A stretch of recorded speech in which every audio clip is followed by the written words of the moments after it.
കഴിഞ്ഞ പ്രാവശ്യത്തിനൊക്കെ കുറച്ച് കൂടുതലുണ്ട് കേട്ടോ എമൗണ്ട്. ഇതെന്തെങ്കിലും കുറഞ്ഞ് കുറഞ്ഞെന്ന് കേൾക്കാൻ ഒരു ആഗ്രഹം ഉണ്ട്, അതുണ്ടാവുമോ? ഇതിൻ്റെ പൈസ ഞാൻ നാളെ തരട്ടാ, ഇവിടെ ഒന്നും ആയിട്ടില്ല. അത് പറ്റില്ല, ഞാൻ സാധനം എടുക്കുകയാണ്.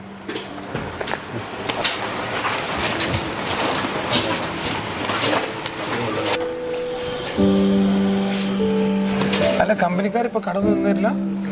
ഇപ്പോൾ പഴയമായിരുന്നല്ല, കമ്പനിക്കാർ കടം തരുന്നില്ല. പൈസ കൊടുത്തിട്ടില്ലെങ്കിൽ ഒരു സാധനം ഇട്ട് പോവാണ്. തന്നെ? അതൊന്നും പറയണ്ട, കച്ചവടമൊക്കെ വളരെ മോശമാണ്.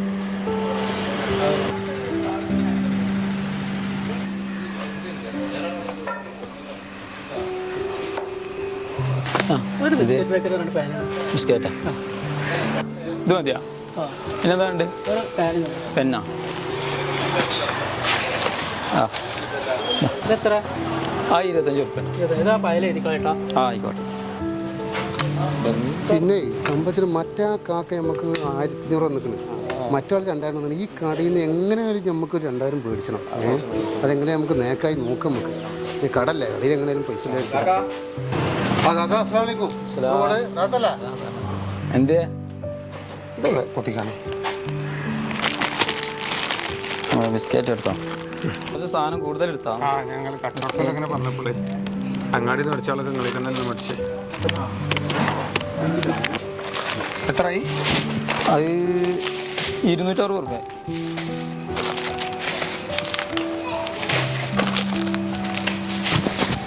ആയിക്കോട്ടാ.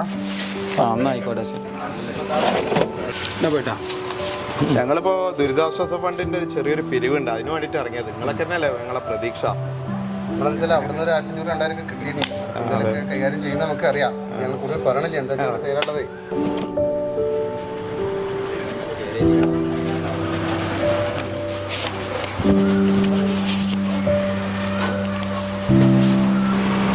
ഇത് എഴുതിക്കോളി. കച്ചവടമൊക്കെ വളരെ മോശമാണ്. കൂടുതൽ തരാനൊക്കെ ആഗ്രഹമുണ്ട്.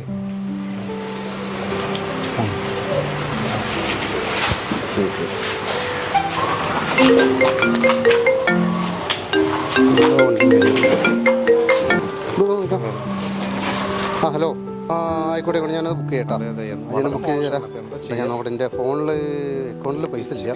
ഞാൻ നോക്കട്ടെ, ഞാൻ അവരോട് ചോദിക്കട്ടെ കേട്ടോ. എന്നിട്ട് ഞാൻ ബുക്ക് ചെയ്യട്ടാ. അതെ അതെ. മുസ്തഫ, ഒന്ന് വന്നു, ഒരു ചെറിയ ആവശ്യം. പിന്നെ ഗൂഗിൾ പേയിൽ പൈസ ഉണ്ടോ? എന്ത്? അതൊരു 5000 രൂപ എന്നുവെച്ചാ. ആ, എത്ര ഉണ്ടെന്ന് അറിയില്ല, ഞാൻ നോക്കട്ടെ. പണിക്ക് എടുത്ത കുറച്ച് പൈസ ഉണ്ട്, എത്ര ഉണ്ടെന്ന് അറിയില്ല. ആ, ഓക്കെ, നോക്കാം. നമുക്ക് അടുത്ത മാസം ശരിയാക്കാം. അവിടെ ഓൺലൈനിൽ ഒരു സാധനം ബുക്ക് ചെയ്തിരുന്നു ഞാനത്. അതിന് വേണ്ടി അതിപ്പോൾ ക്യാഷ് ഓൺ ഡെലിവറി ഇല്ല, അത് ആദ്യം പൈസ കൊടുത്താൽ സാധനം വിട്ട് കൊടുക്കും. വണ്ടിയും വലിയ അതിങ്ങനെ എന്ത് ഓൺലൈനിലോ? ആ, ഓൺലൈനിൽ സാധനം ബുക്ക് ചെയ്ത് തലച്ചോറില്ലേ? എന്ത് ഓൺലൈനിൽ എന്താ പ്രശ്നം? ഓൺലൈനിൽ എല്ലാം അതിനുള്ള പൈസ ഒന്നും ഞാൻ തരൂല, ഞാൻ ആ കാര്യത്തിനൊക്കെ തരൂല. എടാ ചെങ്ങായി, ഇപ്പൊ പണ്ടത്തെ മാതിരിയാ ഫുള്ള് നമ്മുടെ നാട്ടിലെ കടയിൽ മാത്രം. അല്ല, ഒന്നല്ല, ഞങ്ങൾ 1-2 കാര്യത്തിൽ ചെറിയ സംശയത്തിനുണ്ടായിരുന്നു. അതെന്താ വെച്ചാൽ ഞാൻ സാധനം ഓൺലൈനിൽ ഓർഡർ ചെയ്തിരുന്നു. അപ്പൊ അതിന്റെ പൈസ ആ ഓൺലൈനിൽ ഓർഡർ ചെയ്യണ്ടേ? ഓൺലൈനിൽ ഇപ്പൊ ഫുള്ള് ഓൺലൈനിലെ സാധനം എല്ലാവരും ഓർഡർ ചെയ്യണേ. ഓൺലൈനിൽ ഓർഡർ ചെയ്യും. പൊന്നാരക്കുട്ടി, എനിക്ക് വലിയ പഠിപ്പും വിവരമൊന്നും ഇല്ല. പക്ഷെ ഞാൻ എൻ്റെ അനുഭവ സമ്പത്തോണ്ട് എന്നോട് പറയണം. പക്ഷെ നമ്മളിൽ പലരും തലമറന്ന് കണ്ട എണ്ണയൊക്കെയാണ്. ഇപ്പം നമ്മൾ ഈ ചുറ്റുവട്ടത്തൊക്കെ കണ്ടില്ലേ, ഈ കണ്ട പ്രതിസന്ധി ഘട്ടങ്ങളൊക്കെ വന്നപ്പോഴും നമുക്ക് ആരാണ്ടായിക്കണ്ടേ? നമ്മൾ ഈ നാട്ടിലത്തെ കച്ചവടക്കാരും നമ്മൾ നാട്ടിലെ ഡ്രൈവർമാരും കാണാമരത്ത് നമുക്ക് പോയി അധ്വാനിക്കുന്ന പ്രവാസികളുള്ളത്. എന്നിട്ടും നിങ്ങൾക്ക് ആർക്കും ബോധം വന്നിട്ടില്ല. ഇപ്പം നിങ്ങൾ ഈ പിരിച്ചാന്തൻ നിങ്ങൾ ഈ കടയിലല്ലേ കയറിയത്? ഒന്ന് ആലോചിച്ച് നോക്കുകയാണെങ്കിൽ നമ്മൾ എന്ത് ആവശ്യം ഉണ്ടെച്ചാലും നമ്മൾ ആദ്യം ബന്ധപ്പെടുന്നത് നമ്മുടെ നാട്ടിലത്തെ കച്ചവടക്കാരെയാണ്. ശരിയാണ്, എനിക്ക് മനസ്സിലാക്കണേ. ഞാനത് അത്രാണ്ട് കൊളർത്തിയില്ല, സത്യം പറഞ്ഞല്ലേ. അത് അങ്ങനെയാണ് പ്രതീക്ഷയില്ല. ഞാൻ സത്യം പറഞ്ഞൊരു സാധനമേ വന്നപ്പോൾ ഇതിപ്പോൾ ചിന്തിക്കൂല നമ്മൾ പെട്ടെന്നാകുമ്പോൾ. അല്ല, നമ്മൾ ഇനിയും നമുക്ക് ബോധം വന്നിരാച്ചെങ്കിൽ ഇനി നമുക്ക് ഈ കാലത്തൊന്നും മരിച്ചോളം നമുക്ക് ബോധം വരില്ല. മനസ്സിലായി ഇപ്പം എനിക്ക് മനസ്സിലായി കാര്യം. ഏതെങ്കിലും ഈ പ്രതിസന്ധി ഘട്ടങ്ങളിൽ എപ്പോഴെങ്കിലും നമുക്ക് ഈ ഓൺലൈൻ കച്ചവടക്കാർ നമ്മളെ സഹായിക്കാൻ വന്നിട്ടുണ്ടാ? ഇല്ല, ശരിയാ. എന്താ വെച്ചാലേ സത്യം പറഞ്ഞിടത്തുള്ള തെറ്റ് പറ്റി. ഞാൻ കുറേ കാലങ്ങളായിട്ട് ഓൺലൈനിലാണ് ഞാൻ പർച്ചേസ് ചെയ്യൽ നിർത്തി. ഇനിയിപ്പോൾ അതല്ലേ ഞാനിപ്പോൾ അങ്ങനെ ആലോചിച്ചപ്പോഴേ നമ്മളൊരു ആവശ്യം വന്നപ്പോൾ നമ്മൾ ഈ കടയിലേക്കാണ് പോയത്. അതേപോലെ നമ്മൾ വാട്സപ്പിനോട് നമ്മൾ ചോദിച്ചത്. അപ്പോൾ എനിക്ക് മനസ്സിലായി ഇതിപ്പോൾ മറ്റേത് എല്ലാ കാലം ഉണ്ടാവില്ല. നമ്മൾ എല്ലാ കാലം എന്തൊരു ആവശ്യത്തിന് നമുക്ക് ബന്ധപ്പെടാം. നിർത്തി. ഇനി മേലിലേക്ക് ആ പരിപാടിയില്ല.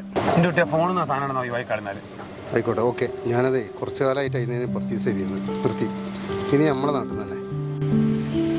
ഇനി നിങ്ങളോടാണ് നമ്മളെ ഈ പ്രതിസന്ധി ഘട്ടങ്ങളിലൊക്കെ നമ്മളെ സഹായിച്ചിട്ടുള്ളത് നമ്മുടെ നാട്ടിലത്തെ കച്ചവടക്കാരാണ്.